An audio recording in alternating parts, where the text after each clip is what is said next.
Rotary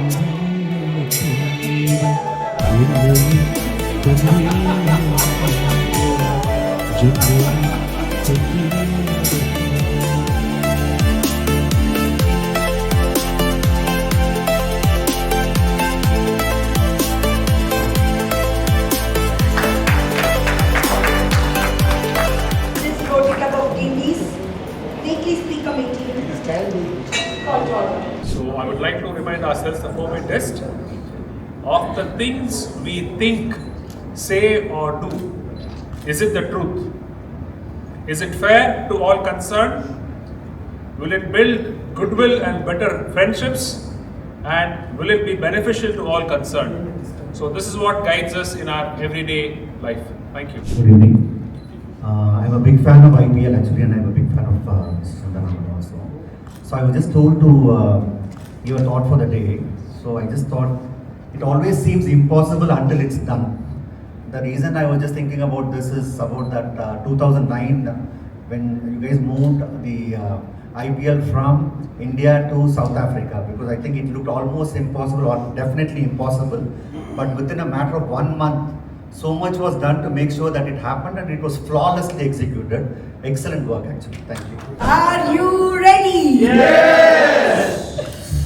First of all, I would like to welcome our chief guest for the evening, Mr. Sundar Raman, the architect of IPL and the man who turned cricket into magic and who graciously accepted when we approached him. He's traveling, his travel plans are very, very tight, but I was able to catch hold of him when he's there in India and Chennai. Thank you so much, Sundar, for accepting. And Mr. RK, we've seen him in the television, the anchor who has really made the stories of cricket very interesting, and to interview the host, he has gracefully accepted today, and thank you so much, Mr. Radhakrishnan, to have you here. And this is Rotary Club of Guindy, a 31 years old club with 110 eminent members. So we are very, very happy to have you here. We are just back from the land of paradise, Kazakhstan. We went to Almaty and Astana. We can still feel the cool breeze and the snow mountains and the gorges. It was wonderful. It was very cool. But coming here today, we are going to have a hot meeting. The untold stories of IPL and also the business strategies and the plans and what not we are going to experience.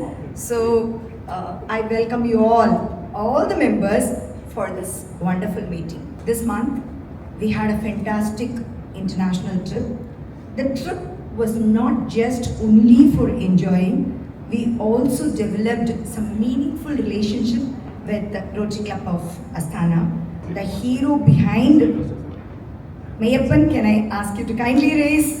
We will come to that. He is the one, as an international director, is a committed, dedicated, meticulous planner and whatnot. He just made it happen. Shall we have the video of Kazakhstan?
coining a video. He has taken so much of efforts to include each and every spot and each and every member's moments. Thank you so much, Rafeek. Can you kindly get recognized? Thank you.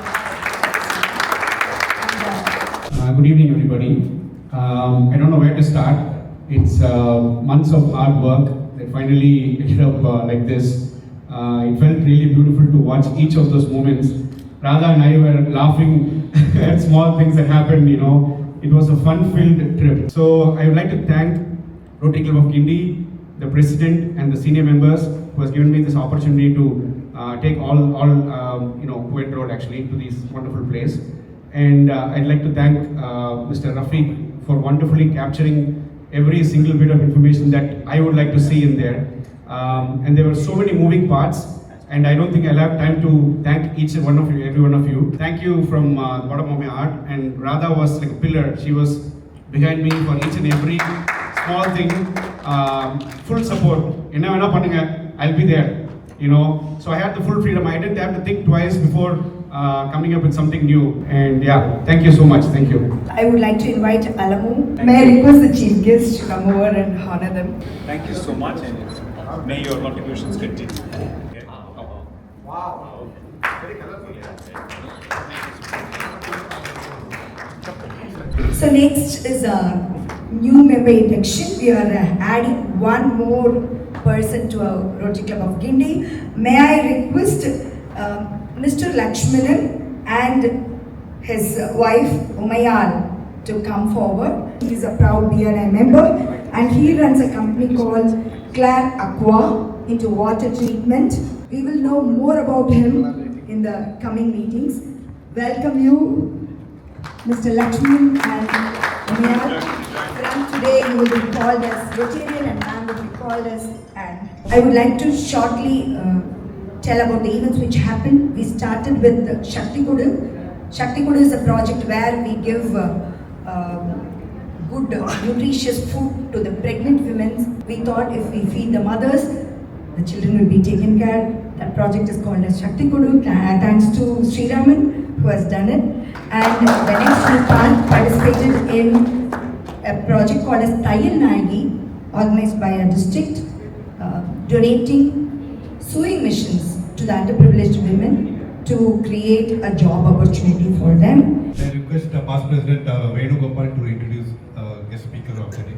President Rotary Radhakrishnan, doyens for the evening, Mr. Sundar Raman and Mr. RK, fellow Rotarians and invitees. Hearing to all these speakers before me, I keep wondering whether they need an introduction because the fan base of yours is clearly set and defined here this evening. If one of the best innovations that could have happened in the game of sports, it would have been the year 2007 when the concept of IPL was put forth and brought forth by Lalit Modi, and the man along with him, behind him, and who carried forward is the man who is here very much with us, Mr. Sundar Raman. He is truly credited with all the successes IPL has achieved and also for the innovations that he has brought in as a member of the leadership team of BCCI for over a decade.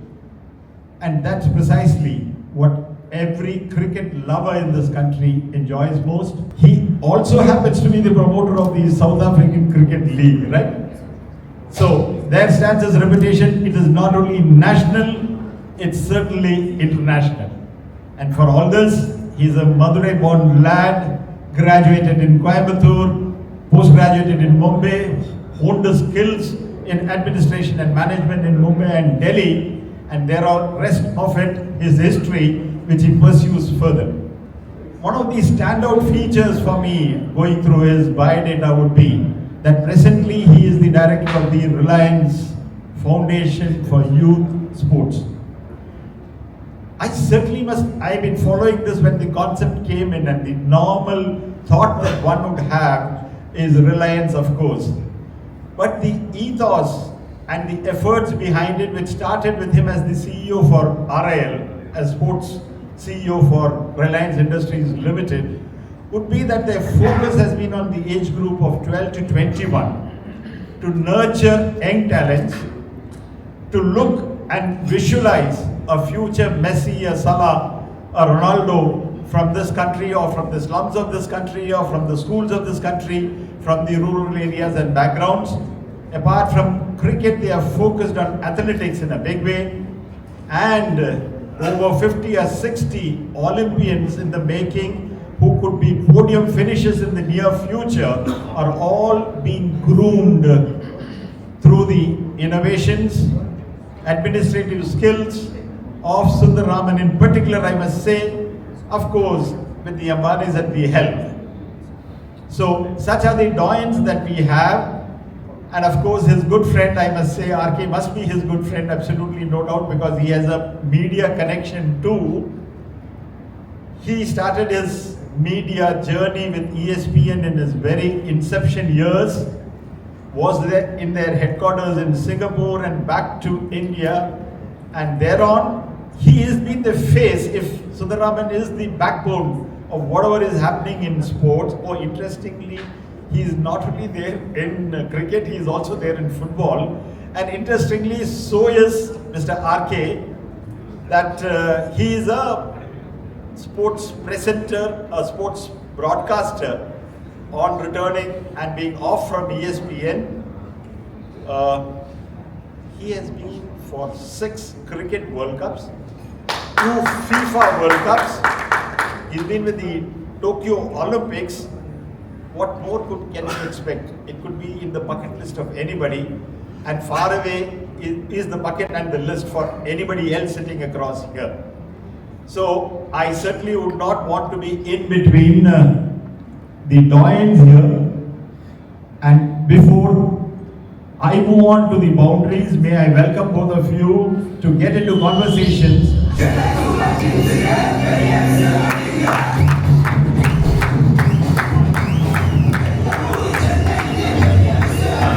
Very good evening to everybody. Thank you so much at the outset.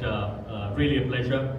First up, Suraj, thank you so much for introducing us to this lovely community. And obviously, it's always a pleasure to be in the company of Mr. Sundar Raman, who I work with every day. It's wonderful to be a part of this lovely small gathering. What we intend to do over the course of the next 45 minutes is to have a freewheeling conversation about a variety of aspects. I think the subject was about the untold stories, and he spoke about the spicy aspects of it, which makes it slightly more scandalous than anything else. Now, before I get into the conversation, I was always fascinated by the journey of the IPL. Think of it that it was started in 2007, 18 years completed here from India, a product made by India, by Indians, and to have it across the globe as one of the biggest brands to come out of India in a span of 18 years, not even 2 decades that we are talking about. So there probably a good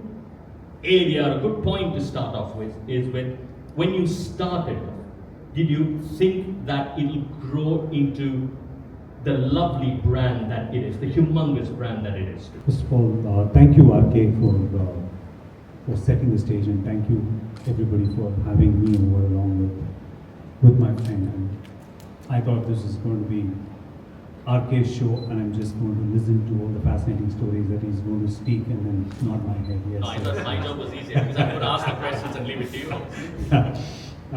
It's been 18 short years. In the history of sports and sports leagues, 18 years is a microcosm in reality. People talk about Premier League, clubs have been in existence for over 100 years, and the league itself started in 92 in an organized manner. But to answer your specific question around, did we expect it to be such a big brand and such a successful brand? We wanted it to be. We desired it to be. We felt when we launched it, the timing was somewhere apt from a standpoint of this could work. And honestly, what surprised us was how soon it got there. I think in everyone's life, we go through situations which could be an opportunity which could weigh us down, or a threat that could weigh us down in some capacity or the other, right? As rightly said by you, it's impossible until it's done. And we weren't sure when we started whether we were going to have this moment of reminiscing about the sport, about the game. We had a very, very short picture of success, as we called it, in 2008. At least that's what I saw it as. To me, the picture of success was, there's a game in Mohali, Chandigarh, Brett Lee bowling to Sachin Tendulkar, Brett Lee playing for Punjab, Sachin Tendulkar obviously playing for Mumbai. Sachin edges, the wicketkeeper takes the catch. What will the crowd do? This was actually the moment of truth for us at that point in time. And almost unwittingly, a similar situation happened. And Sachin had scored some boundaries, the crowds were cheering, and that was the hero of Sachin, and that's never going to go out of fashion. When that actually happened, there was a pregnant pause for a few seconds, and then the crowd actually cheered for Punjab for getting the wicket. That is when the penny dropped for us. It felt this moment is as important a moment in the history of the evolution of IPL as anything else was. So to me, how soon we achieved it was a big surprise, or a pleasant surprise for us as we looked at the event. There are a few things that move India like nothing else. And cricket is definitely one of it, and Bollywood obviously is the other. You've got absolute superstars everywhere. And you add the businessmen, the biggest of businessmen into it. To get them under one roof, to talk cricket, to talk business, to talk scale. How did that happen? We needed a motley crew of people who can contribute to the game. It's probably a room like this, maybe 18, 19 years ago, which decided to take the plunge. One businessman from this room decided, saying, let me buy a team. People made big decisions. And when they saw an opportunity, because they loved the game as the starting point. To me, it was not a business decision. It was not let me build a multi-billion-dollar business around it. Was the decision point at that time. The decision point at that time was, I love the game. I'm getting an opportunity to be a part of it and contribute to it in some manner. And it's a capital that I'm risking.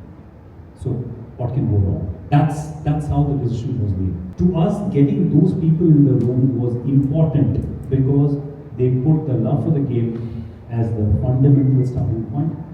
They put the energies behind making it successful. And three, most important thing, all of them wanted to win. When you have the desire to win, you will improve the ecosystem to find talent, to train talent, to give them opportunities, to encourage them, and do all the things that Indian cricket is benefiting today.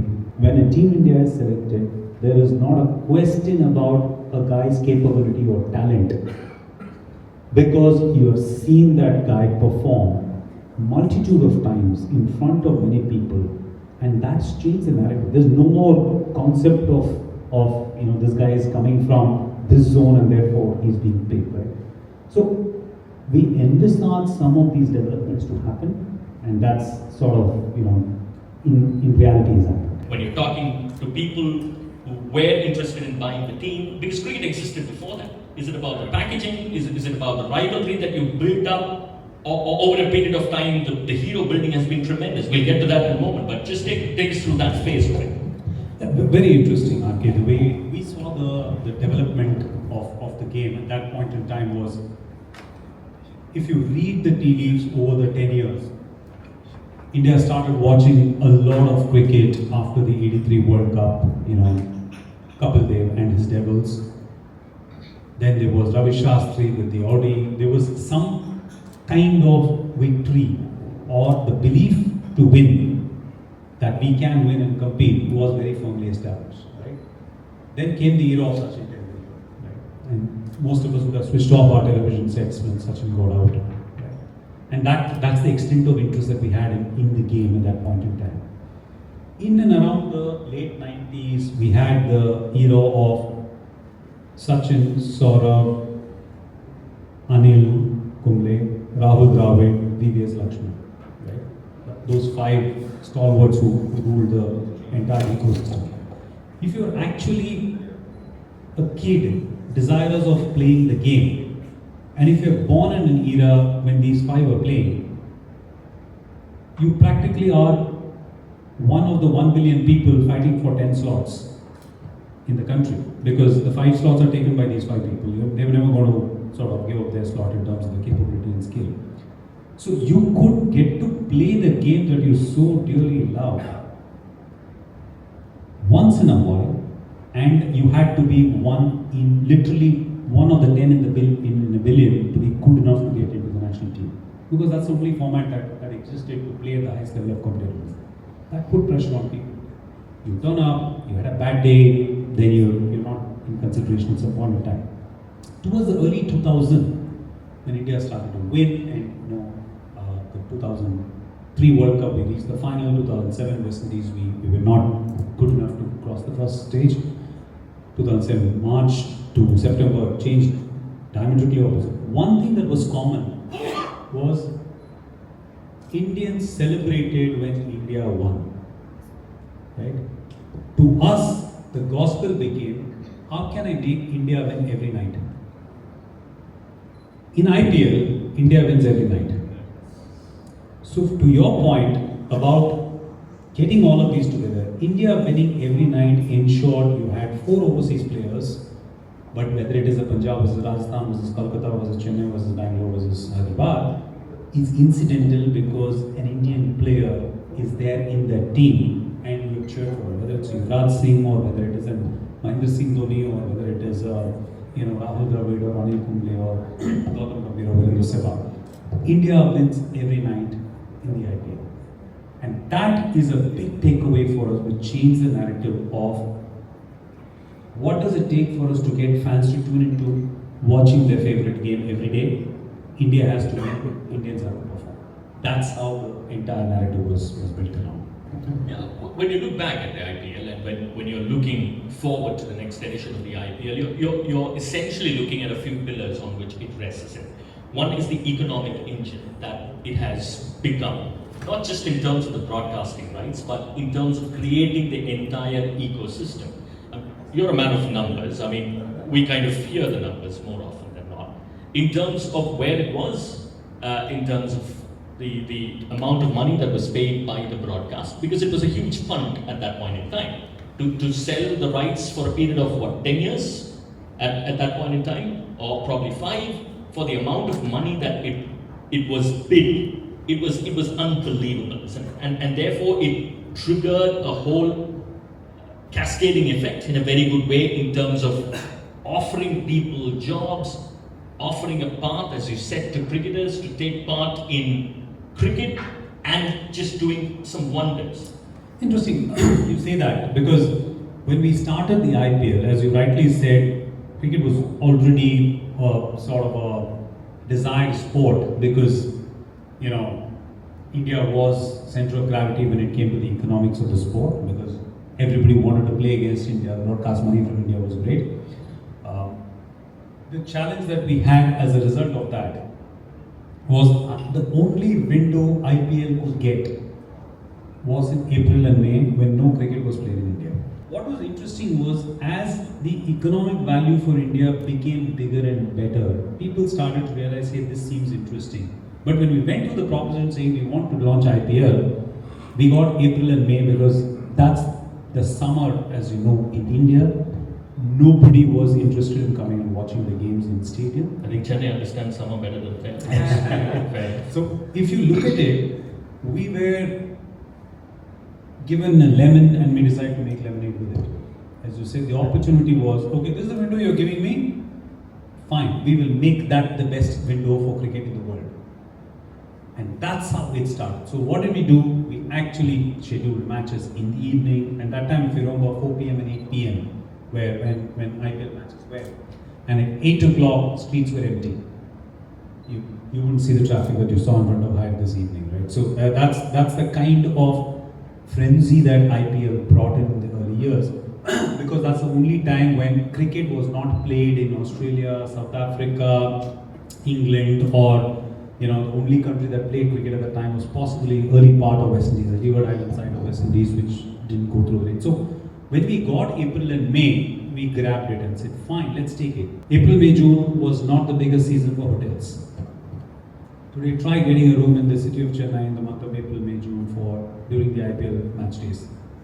Similarly, the broadcasters, the carpenters, the guys who move stuff from one part of the city to another, the artists, the painters, everybody felt there was something in it for them, because here was this event called the IPL, which created employment opportunity for the city-based workers.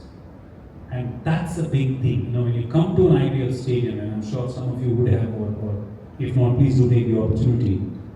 The wheel turns non-stop during the 2 months, and the number of people who are involved, employed, make a living out of it is big. So while for all the cherished memories of moving IPL to South Africa in 20 days, people lost earning opportunity in that period in here. So it is important for us to try and give that opportunity of local employment, local labor, local wages, everyday workers able to make a living is very, very important for us.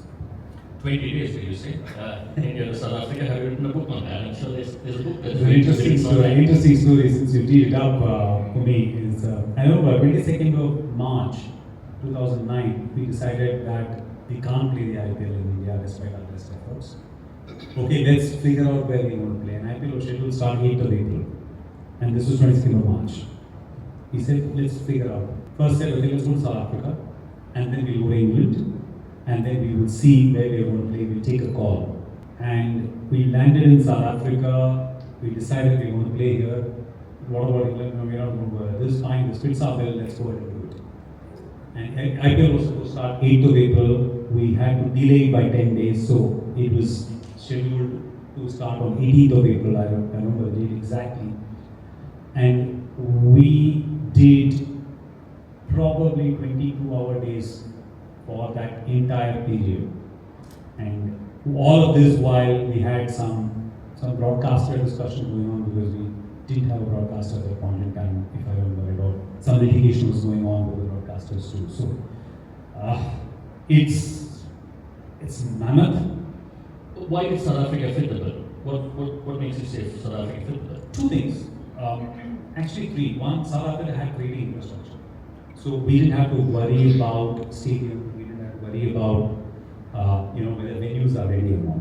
Two, there was not a cricketing season in April in South Africa. And three, England was going to host the T20 World Cup in 2009, which was scheduled to start in 2000, I think somewhere in the month of 1st June, if I remember the date right. So what we could not risk is going to UK and starting the games later, and most of the UK stadiums then did not have floodlights. South Africa fitted the bill, and we had a very, very good working relationship with cricket in South Africa. Time zones were okay as well? Time zone was perfect. In fact, not so perfect for South Africa, because they never started a game at 4:30 in the afternoon or 1:30 in the afternoon. And to our surprise, we said we will keep it at 4 p.m. and 8 p.m. India time, because we didn't want to change it after the first season. So it had to be 1:30 in the afternoon and 4:30 in the evening. 4:30 in the evening in April, South Africans are probably at work. 1:30 they're probably at work. But we moved mountains to ensure every one of those games had a packed house. There were some anecdotal, reportings or hearings that we heard saying, guys amongst themselves talking, saying, who are these guys? You just tank up 20 days before and make the entire country sit up and take notice of a tournament which we have never heard of. And here we are trying to sell FIFA Football World Cup for the last 3.5 years and can't get any investor. And that's pleasing for us. We left as good hosts and good guests, and we're still delighted with the love and adulation that South Africans have for the game and for the IPL till date. Yeah, one of the things, I mean, you spoke about shifting cricket from India to South Africa because of a variety of circumstances, right? But when such things happen, a part of it is also the relationship that the Indian Cricket Board enjoys with the other. Take us through a sense of the board that was, that is, and that will be, in the context of all these maneuvers that happen. So, Indian Cricket Board is in the position today of strength, of voice and narrative because of the decades and decades of work that people did much before our time. Right? Every one of the administrators who have been a part of the Indian Cricket Board have put the game first and developed the game to such an extent that our relationship across the world is not only that of mutual respect, but also of understanding the needs of the other boards. Which is why when you see India touring Zimbabwe or South Africa or West Indies or Sri Lanka, it's because our tour enriches that board's earnings. Because the Indian tour gets a lot more dollars for them, and we are duty bound to do that. And that's the kind of support that we do. India and South Africa always enjoyed fantastic relationship because when South Africa came back from the apartheid era, their first tour was to India. And you remember that early 90s tour of... That was a very good team. Yeah. So that's the level of respect and adulation that we have with Cricket South Africa. We've been fortunate enough to serve the game, and we've always been blessed for that opportunity. Yeah, honestly, I completely second that because sitting here, watching a game, enjoying a game, and getting paid for it. That's great. Honestly. I mean, you did speak about the inception of the IPL, right? I'm sure, you made it very beautiful. It's all lovely to hear. But I'm sure there were hiccups, or more than just hiccups. Untold stories. Of course, when you're dealing with people, as you said, the biggest of the business groups, biggest of the entertainers in the room, one thing that you must remember at that time, obviously we figured it out later, is they're not used to losing. So to them, in business, they are able to take decisions which impact the business on an ongoing basis, like all of you are, like people who run businesses. You see the situation, you assess the situation, and you do the right things to get your business on track or grow or gallop, right? But this is not business. Once you are out in the field, whether you are the richest business group with all the money or the poorest business group with just passion for the game, you don't control what's happening in the middle. That's done by the people in the middle. And what we envisaged was, how do we balance out that power dynamics? And that's when the idea of salary cap and auction came.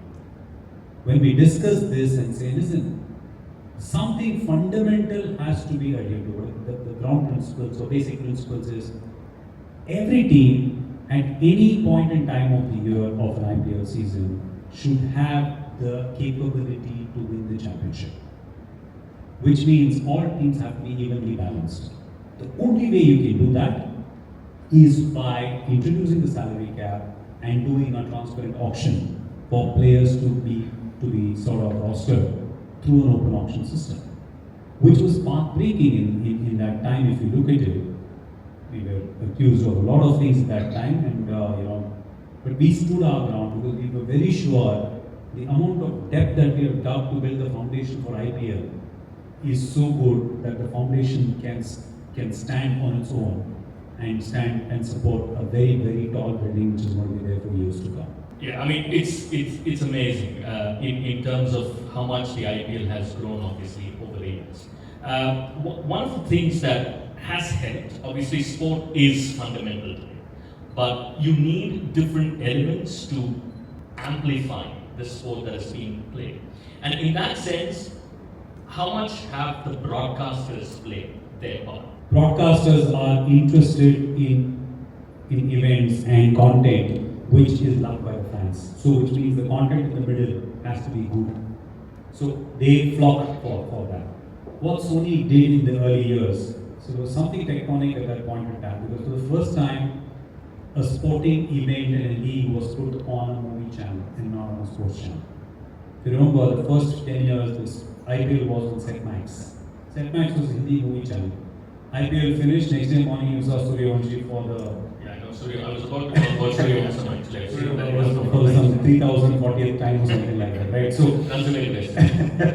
So, what Sony did in putting it on an entertainment channel and making the content that led up to the event very entertaining, whether it is a Gaurav Kapoor or, Shibani or, Archana Vijaya or Samir Kochar, all of them did a fabulous job of pushing the narrative of entertainment coupled with the Mandira Bedi, of course. Mandira Bedi was done pre-IPL. Was 2003 was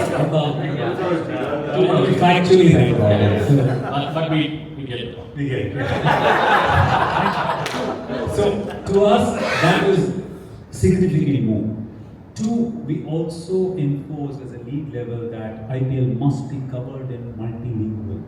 We ensured a minimum of 5 language commentary is required. So that's when it started with Hindi, Tamil, Telugu, Kannada, Bengali. Then it became Marathi. Then it became Bhojpuri. So for us, the growth of sport has to happen in multi-dimension. When IPL started, we set 3 goals in 2009 or 10, right? One, which is the inscription on the trophy, Yatra Pratibha Vepsar Prapnutihi, which is where talent meets opportunity.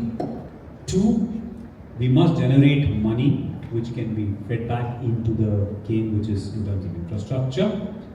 And 3, we must bring in new audience to the game. And these were the 3 tenets under which the IPL operated, and we are happy to see all of it being served in no small measure. Talking about bringing audience to the game, maybe I'll involve the audience out here to ask a few questions. Yeah, please. Which one was tough handling? Team owners, players, umpires, or the cheerleaders? And for RK, I don't know if I get the second chance. Have you ever felt, which is the conversation that you remember? Hey, let's take offline. Will you be able to share it with us? Can you answer that cheerleaders offline bit? That's a good way of pushing it to me, but the question was first posed to you. First posed to me, and I think it is the challenge is to serve the fans the most difficult, because you always have to anticipate what is going to give them the best experience, be it the guys who are watching it on television or be it watching it in the stadium. So one of the briefs that we gave our internal team, was actually a contradictory brief. To the broadcast manager, to the head of production broadcast, my dear friend James Rego, my brief to him was, James, take the game so close for the viewer that he's sitting in his house in television, watching it on television, he should not miss a sweat bead on people's forehead. The game should be so good for them to sit and watch it to the comfort of his house. To the event operations person, the brief was, hey, your job is to make the fan experience so good in the stadium that they should be wondering why they're sitting at home and watching it. While people in the stadium get a vibe when they put on television on the big screen, you suddenly see them, getting messages from families saying, hey, I saw you on TV, right? So to us, it's a very, very important stakeholder. Probably the only stakeholder who matters is the fans. And serving them is the most important part of our job. The Tamil language commentary started, right? I mean, a lot of us did Tamil or wanted to do Tamil, but 60% of what we spoke was English, because we were so used to English. And it was about 20 or 30% of Tamil, right? And you didn't know what words to use, how to use them, when to use them, what's the extent of referencing that you can go to, are things that you discovered over a period of time. Then we understood or probably realized that அதாவது ஒரு தமிழ்ல பேசணும் அப்படின்னா ஒரு Vadivel comedy எந்த அளவுக்கு reach ஆகுமோ அந்த அளவுக்கு ரீச் டெஃபினட்டா British humor will never have, right? So in terms of referencing the Tamil movies, the Tamil culture, and so many other things. In terms of how we have catered, how we have evolved, that's been the kind of journey. Is that why there were no kiss cams like Coldplay was? Well, I'm not too sure about the kiss cams. See, look, I think in India, I'm sure Sundar could add on to it. I mean, we are talking about a family audience in the end, right? I mean, it's not, see again, it's probably a very Western outlook to it. We are still in the framework of our society, and, you know, families have been broken thanks to kiss cameras. Yeah, so we don't want to, you know, have a few divorces there. So you have heard this question multiple times. You had ICL just before IPL, right? And was You're that old. Sorry? You're that old. Good.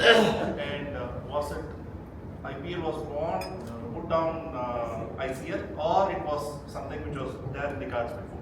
No, IPL has been on the cards. See, privatizing cricket ownership has been on the cards for a long time, and it was started with a 50-over format because India was not,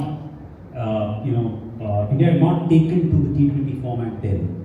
The T20 World Cup in September 2007, actually felt, hey, T20 seems to be the short, snappy content, right? And what we wanted to do was, I won't say compete, but match up to the 3-hour entertainment of Bollywood movie, right? And it was very important that we respect the fans' biggest resource that he's spending with the sport, which is his time. The conversations of a 50-over format privatizing has been there for a long, long time. How do you envisage IPL evolve in the next 10 years, considering the thing what you had mentioned, I mean, especially with fan engagement? That's one thing. And secondly, it's been haunting me for a very long time. Can't the IPL games move to tier 2, tier 3? No, don't tell me about Tamil Nadu Premier Leagues, but I'm talking about IPL. So is there any plan? I'm going to let RK answer the first part of it because he's the crystal ball gazer in the Western world. So, where do you see 10 years from now, RK? One of the things that I very clearly see is the fact that we're increasingly moving towards franchisee-driven cricket. Right? It's something that we are seeing. Obviously, there are many leagues across Super Kings ourselves. We are part of different leagues. So the way I see it increasingly is, say for example, one-day international cricket. This is purely from my personal opinion. 50 overs, I'm not too sure how many people are, the next generation is interested in that. So maybe there is room for 2 formats. And when I talk about 2 formats, obviously I'm talking Test and T20 cricket. Test match cricket, India-England was exciting. Not too sure India-West Indies was as exciting as it used to be. So tiered levels of cricket in Test match cricket and T20 cricket franchising, especially the IPL, is probably the way to go. To answer your first question, IPL has probably been played in 26 venues across India. So when you say take it to the hinterland and more cities, it's not easy to maintain a sporting facility, right? You take any sporting facility, it costs tens of millions of dollars. And how many matches does all of these sporting facilities in India get for the size of the country that we are? But for IPL, each venue used to get 1 international match in a period of 18 to 24 months. Today, every state has a district level membership, and there are district cricket matches that happen. Tirupur, Madurai, Coimbatore, Tirunelveli, Salem, Hosur, Tenkasi, Tuticorin, Chennai, Tiruvallur. There are academies, and they conduct over the last October 2nd weekend. Just the academy team conducted 240 matches for age group alone.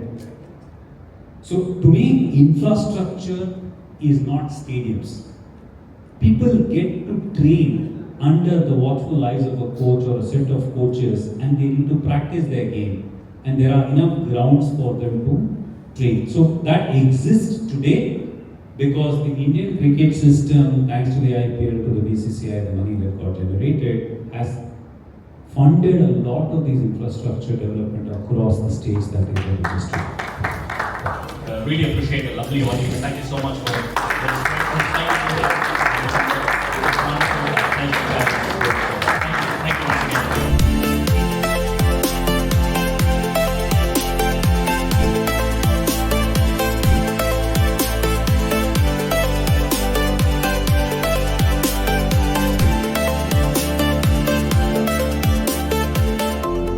Once again, good evening everyone.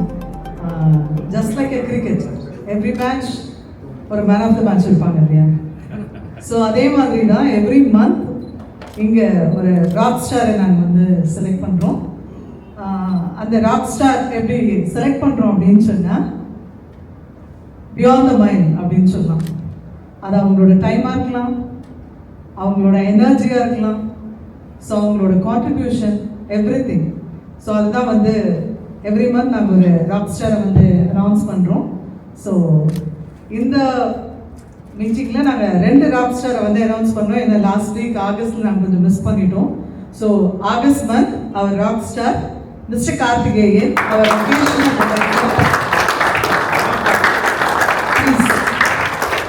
September month our chess champion Mister Muthukannan. Muthukannan பற்றி நான் எதுவுமே சொல்லவே வேண்டாம். ஆனால் எப்பவுமே முத்துக்கண்ணனுக்கு applause ரொம்ப ஜாஸ்தியாகவே இருக்கும். ஏன்னா அவரோட dedication. On Friday we have this Varigati project. Just for the information of you, Varigati project is a project where we are reaching out to school students between the age of started from 6 to 12, where we are just guiding them on career exploration. It's not career guidance, it's career exploration. It's what they're going to explore for themselves. So this until June, it's a brainchild of Neelakantan and good efforts from President Radha, and I'm the chairman for that. So we are trying to reach about 10,000 students between the month before June next year. Good evening, friends. Good evening. We had a wonderful experience sharing, even for people like me who have my time mission stops there with the 50-over match, and after that I've not watched much of IPL, but it gave a wonderful experience. That's what when President and Secretary asked me, Joint Secretary asked me, can you propose a vote of thanks? I said, my cricketing knowledge is hardly anything, and we are going to have doyens here for this evening. I said, okay, let me give a try also, and that's what Rotary Club of Guindy gives an opportunity for each one of us. So I just said, why not?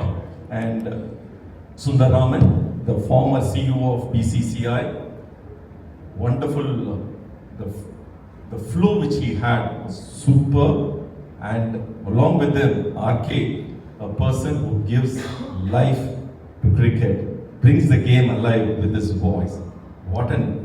It was a real musical evening. It was well orchestrated musical evening, which was impromptu. That was a right word which I have to use here. Sundar Raman, the man who manages the game, and Radhakrishnan, who narrates the game sitting in the commentary box. Both of you with your complete information, and of course, Google is also wisdom, really bowled us out for this evening. Understanding Sundar Raman's behind the scene, the things, whatever goes in, I think so it's much difficult, whatever you have undergone in setting up this as a team, more difficult than the Mitchell Stock Yorker also.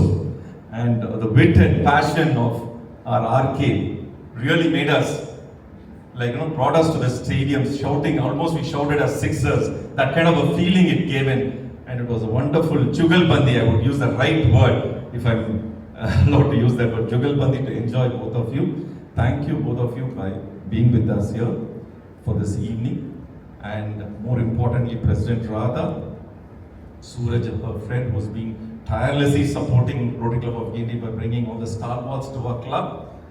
Wonderful. And along with Jemima Jaya, our club service director, ensuring each and every meeting we have a wonderful crowd. So great work by President and club service director, and the wonderful video, not to forget the wonderful video made with Rafeek, and the excellent tour brought again live with our international director Mayappan. We thought of the day and the 4-way test.